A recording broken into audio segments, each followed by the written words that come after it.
Subscribe and share my channel Sudarsana. ఓం శ్రీ గణేశాయ నమః. శ్రీ గురుభ్యో నమః. శ్రీ శ్రీ శ్రీ కంచికామకోటి పీఠాధిపతి చంద్రశేఖరేంద్ర సరస్వతి మహాస్వామి వారి గురించి నీలంరాజు వెంకటశేషయ్య గారికి ఇంకొందరు భక్తులకు కలిగిన అనుభవాలను అనుభూతులను తెలుసుకుందాం.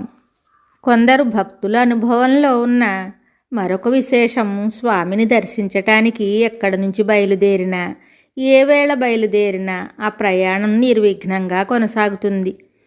స్వామి దర్శనానికి వెళ్ళే భక్తులు మంచి రోజు మంచి ముహూర్తం కూడా వెతుక్కోరు. అయినా ప్రయాణంలో ఏ ఆటంకాలు ఎదుర్రావు. అనుకున్న రైలు అందుతుంది, రైలులో చోటు దొరుకుతుంది. ఒక్కొక్కప్పుడు సంచారంలో స్వామి ఏ మారుమూల గ్రామంలోనూ మకాం చేస్తారు. ఆ గ్రామానికి రైలు ఉండదు, బస్సులో పోవలసి వస్తుంది. కొంత దూరం నడవవలసిన అవసరం కూడా ఉంటుంది. అయినప్పటికీ విఘ్నం లేకుండా ప్రయాణం సాగుతుంది. రైలు ఆలస్యంగా రావటం వల్ల బస్సు దొరకదేమో అనుకుంటే ఆ రోజున ఏ కారణం చేతనో బస్సు కూడా ఆలస్యంగా బయలుదేరుతుంది. ఇదంతా వింత కాదు, వినోదము కాదు, సహజంగా జరుగుతుంది. కాఫీ టీలు సేవించడం చేత, వేళకు ఆహార నిద్రలు లేకపోవడం వల్ల, ఇంకా ఏవేవో ఇతర అలవాట్లకు బానిసలు కావడం మూలంగా ఈ కాలంలో అనేక మందిని అనేక విధాలైన రుగ్మతలు వెంటాడుతూ ఉంటాయి.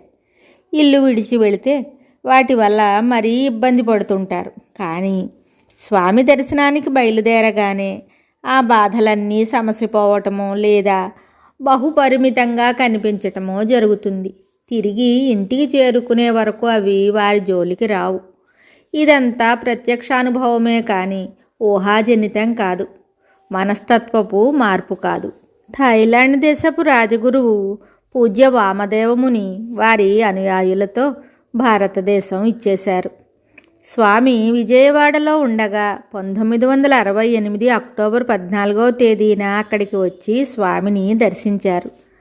స్వామిని దర్శించినప్పుడు తమ పూర్వీకులు, తమ తాత ముత్తాతలు స్వామిలో తమకు ప్రత్యక్షమైనట్టు తోచిందని అన్నారు శ్రీదేవముని.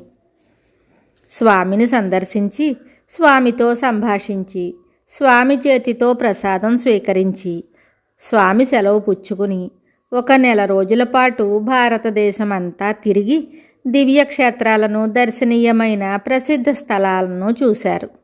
తమ పర్యటనంతా ముగిసిన తరువాత రాజగురువు ఇలా అన్నారు: నెల రోజులు మేము చేసిన దేశ పర్యటనలో స్వామి మా వెంట ఉండి మాకు ఏ విధమైన అసౌకర్యము లేకుండా ప్రతి చిన్న విషయంలోనూ మాకు సాయపడినట్లు స్పష్టంగా తోచింది. విజయపురి, నాగార్జున సాగర్, తిరుపతి, కంచి, మద్రాసు, మధుర, ఢిల్లీ, ఆగ్రా, హరిద్వార్, హృషికేశ్, అయోధ్య, సారనాథ్, గయా, నలంద, కలకత్తా ఈ స్థలాలన్నింటా ప్రత్యక్షంగానో పరోక్షంగానో స్వామితో మాకు సంబంధం ఏర్పడింది. స్వామి నామం, స్వామి రూపం, స్వామి దండం, స్వామి పాదుకద్వయం ఇవన్నీ మా హృదయ సీమల్లో స్థిరంగా చోటు చేసుకున్నవి. మరిన్ని విషయాలతో మళ్ళీ కలుద్దాం. జయ జయ శంకర, హర హర శంకర. శుభం. Subscribe and share my channel Sudarsana.